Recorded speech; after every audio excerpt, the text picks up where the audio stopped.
কারণ হুজুর আইছে নিয়ত করছে অমুকের বাড়ি দাওয়াত খাবো, তালুকদার দাওয়াত দিছে যাওয়াই লাগবে, দাওয়াত তো খাবো, টাকাও পাবো।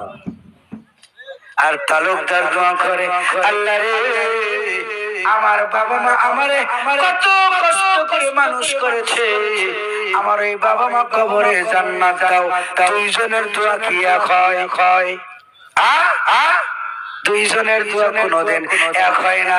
এই জন্য নিজে যত পারেন দোয়া করেন, ভাড়া করা দোয়ার দিকে একটু নজর দিয়া আমরা এমন সন্তান আছি 1000 1500 মানুষের খানার আয়োজন করলাম, লক্ষ টাকা খরচ করলাম, হুজুরে সে মিলাদ পড়াইলো, ফাতিহা শরীফ পড়লো, এবার হাত তুলে দোয়া করার সময় ওই সন্তানের ডাক দেয়, তোর বাপ মরছে, তুই দোয়ায় শরীক হ।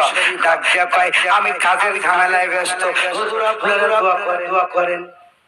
এরকম ছেলে আছে না নাই? আমি কাজের ঝামেলায় ব্যস্ত, হুজুর আপনারা দোয়া করেন।